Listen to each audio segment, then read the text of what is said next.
നമസ്കാരം, വിപിൻ സാറാണ് ഇന്ന് വന്നേക്കുന്നത്. നമ്മുടെ ബോട്ടണിയുമായിട്ട് ബന്ധപ്പെട്ട കുറച്ച് കാര്യങ്ങൾ പരീക്ഷയ്ക്ക് എന്തൊക്കെ പഠിച്ചുകൊണ്ട് പോകണം. രണ്ടാമത്തെ ചാപ്റ്റർ എന്ന് പറഞ്ഞാൽ എന്താണ്, reproduction in flowering, sexual reproduction in flowering plants. അത് നമ്മൾ സുവോളജിയിലും അങ്ങനെ ഒരു ചാപ്റ്റർ ഉണ്ട് അല്ലേ, ഹ്യൂമൻ ബീങ്സിൻ്റെ കേസിൽ. അത് നമ്മൾ അങ്ങനെ പഠിച്ചിട്ടുണ്ട്.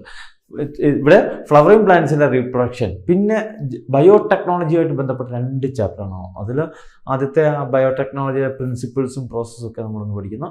അതിൻ്റെ ബയോടെക്നോളജി രണ്ടാമത്തെ പ്രോസസ്സിൽ അതിൻ്റെ ആപ്ലിക്കേഷൻ ലെവലിലാണ്. അതെങ്ങനെയാണ് ബയോടെക്നോളജി നമുക്ക് ഉപകാരപ്രദമാകുന്നത് എന്നുള്ള കാര്യങ്ങളാണ് നമ്മൾ ചർച്ച ചെയ്തത്. അങ്ങനെ 3 ചാപ്റ്ററാണ് നമുക്ക് ഈ എക്സാമിന് വേണ്ടി വേണ്ടത്. അപ്പോൾ ആദ്യത്തെ ക്ലാസ്സിൽ നമ്മൾ സെക്ഷൽ റീപ്രൊഡക്ഷൻ ഇൻ ഫ്ലവറിങ് പ്ലാന്റ്സിൽ എങ്ങനെയാണ് റീപ്രൊഡക്ഷൻ നടക്കുന്നത് എന്നതിനെക്കുറിച്ച് നമ്മൾ പഠിച്ച കാര്യങ്ങളൊന്ന് അയവിറക്കാൻ വേണ്ടി അല്ലേ, പരീക്ഷയ്ക്ക് വേണ്ടി എങ്ങനെയുള്ള ചോദ്യങ്ങൾ വരും, എന്തൊക്കെയാണ് പഠിച്ചുകൊണ്ട് പോകുന്നത് എന്ന കാര്യങ്ങളിലേക്കാണ് നമ്മൾ പോകുന്നത്. അപ്പോൾ നമുക്ക് നോക്കാം. നമ്മൾ സെക്ഷൽ റീപ്രൊഡക്ഷൻ ഇൻ ഫ്ലവറിങ് പ്ലാന്റ്സിന് ഏറ്റവും പ്രാധാന്യമായിട്ട് ആദ്യം നമ്മൾ പഠിക്കേണ്ട ഒരു ഭാഗം, അത് മിക്കവാറും പരീക്ഷയ്ക്ക് ചോദിക്കുന്നതാണ്. മൈക്രോസ്പോറോജെനിസിസും മെഗാസ്പോറോജെനിസിസും തമ്മിലുള്ള വ്യത്യാസം. മൈക്രോസ്പോർ ഉണ്ടാകുന്നതാണ് മൈക്രോസ്പോറോജെനിസിസ്, മെഗാസ്പോർ ഉണ്ടാകുന്നതാണ് മെഗാസ്പോറോജെനിസിസ്. അത്രയുള്ള സാധനം അല്ലേ, പറയുമ്പോൾ അത്രേ ഉള്ളൂ. ആ ഒരു പ്രോസസ്സ്, അതായത്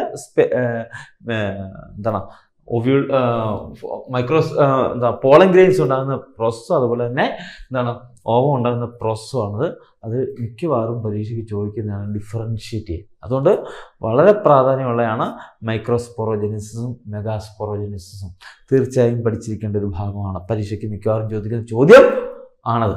രണ്ടാമത് നമ്മൾ ശ്രദ്ധിക്കേണ്ട ഒരു കാര്യം എന്ന് പറയുന്നത് 2 പടങ്ങളാണ് പ്രധാനമായിട്ടും നമുക്ക് വരയ്ക്കേണ്ടി വരുന്നത്. അത് പടം തരും, ക്വസ്റ്റ്യനകത്ത് പടം തരും. അത് തന്നിട്ട് കുറച്ച് ഭാഗങ്ങൾ നമ്മൾ അടയാളപ്പെടുത്തേണ്ടി വരും. അത് റീഡ്രോ ചെയ്തിട്ട് അവർ 1-2 ഹിൻഡ് തരും. ആ ഹിൻഡ് അനുസരിച്ചുള്ള ഭാഗങ്ങൾ നമ്മൾ അടയാളപ്പെടുത്തണം. അങ്ങനെ ചോദിക്കുന്ന 2 ചോദ്യങ്ങൾ, ഒന്ന് LS ഓഫ് ഒവ്യൂളിൻ്റെ LS, മിക്കവാറും പരീക്ഷയ്ക്ക് ചോദിക്കാറുണ്ട്. അതേപോലെ സ്റ്റേമൻ്റെ ആന്തറിൻ്റെ TS of anther, transverse section, ആന്തറിൻ്റെ ഒരു ശലഭത്തിൻ്റെ കൂട്ടൊരു പടം ഓർമ്മ വേണ്ട, ആ ഒരു പടം. ഈ 2 പടമാണ് മിക്കവാറും പരീക്ഷയ്ക്ക് തരുന്നത്. അപ്പം ഇതിലേതെങ്കിലും ഒന്നായിരിക്കും. അപ്പോൾ അത് കോപ്പി ചെയ്യണം, നമ്മൾ പേപ്പറിലേക്ക് വരയ്ക്കണം, പകർത്തി എഴുതണം. എന്നിട്ട് 1, 2, 3, 4 ഹിൻഡ് തരും. ആ ഭാഗങ്ങൾ നമ്മൾ അടയാളപ്പെടുത്തുകയും വേണം. ഇപ്പം ഈ 2 പടം കൃത്യമായിട്ട് നിങ്ങൾ വരച്ച് പഠിച്ചോണം. ഒരു സംശയം വേണ്ട, ഏതെങ്കിലും ഒരെണ്ണം ചോദിക്കും. ഒരു പക്ഷേ ക്രിസ്മസ് പരീക്ഷയ്ക്ക് ചോദിച്ചില്ലെങ്കിൽ ബോർഡ് എക്സാമിന് ചോദിക്കും. അപ്പോൾ അതുകൊണ്ട് അത്രയ്ക്ക് പ്രാധാന്യത്തോടു കൂടി ഈ 2 പടങ്ങൾ വരച്ച് പഠിച്ചോണം. ഓക്കെ, അപ്പോൾ 2 കാര്യങ്ങളായി. മൂന്നാമത്തെയാണ് പോളിനേഷൻ. നമുക്കറിയാം, പോളിനേഷൻ പല ഏജൻസി വഴിയുള്ള പോളിനേഷൻ ഉണ്ട്. അത് കൃത്യമായിട്ട് പഠിച്ചോണം. പോളിനേഷൻ മറ്റൊരു കാര്യം കൂടിയുണ്ട്. ഇപ്പം അനിമോഫിലി, വിൻഡ് വഴി, അല്ലെ ഹൈഡ്രോഫിലി, അല്ലെ സോഫിലി, ഈ 3 ടൈപ്സ് ഓഫ് പോളിനേഷൻ എന്ന് പറയാം. 3 തരത്തിലാണ് പോളിനേഷൻ നടക്കുന്നത്. അനിമോഫിലി, ഹൈഡ്രോഫിലി, അതേപോലെ തന്നെ സോഫിലി. അറിയാം എന്താണ് അനിമോഫിലി എന്ന് പറഞ്ഞാൽ വിൻഡ് വഴി, കാറ്റ് മുഖാന്തരം. ഹൈഡ്രോഫിലി എന്ന് പറഞ്ഞാൽ വെള്ളത്തിൽ കൂടെ. സോഫിലി എന്ന് പറഞ്ഞാൽ ആനിമൽസ് മുഖാന്തരം. അപ്പം ഇങ്ങനെ 3 വിധത്തിലാണ് പോളിനേഷൻ നടക്കുന്നത്. പക്ഷെ നിങ്ങൾ ഇത് മാത്രം എഴുതി കഴിഞ്ഞാൽ മാർക്ക് ഫുള്ള് കിട്ടത്തില്ല. നമ്മളവിടെ ശ്രദ്ധിക്കേണ്ട ഒരു കാര്യം, ഇതിന് കൃത്യമായ എക്സാമ്പിൾ, ഏതൊക്കെ ചെടികൾ എങ്ങനെയൊക്കെയാണ് നടക്കുന്നത് എന്നുള്ള കൃത്യമായിട്ട് എക്സാമ്പിൾ കൂടി അവിടെ എഴുതി വെച്ചാൽ മാർക്ക് കിട്ടത്തുള്ളൂ. അപ്പോൾ അതുകൊണ്ട് ടൈപ്സ് ഓഫ് പോളിനേഷൻ ചോദിക്കുമ്പോൾ നമ്മൾ ഈ 3 വിധത്തിലുള്ള പോളിനേഷൻ എഴുതണം വിത്ത് എക്സാമ്പിൾ. മറക്കരുത്.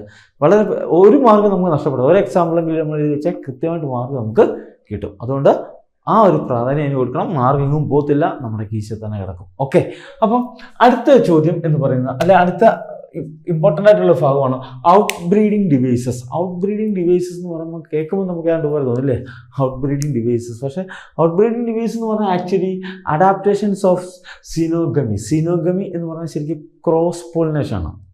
ചെടികളിൽ ക്രോസ് പോളിനേഷൻ നടക്കാൻ ഒത്തിരി അഡാപ്റ്റേഷൻ ഉണ്ട്. സാധാരണ ആൻജിയോസ്പേമുകളൊക്കെ, ഒട്ടുമിക്ക ആൻജിയോസ്പേമുകൾ അവർ സെൽഫ് പോളിനേഷനെ അവോയ്ഡ് ചെയ്യാനുള്ള പലതരത്തിലുള്ള അഡാപ്റ്റേഷൻസ് അവർ നേടിയെടുക്കാറുണ്ട്.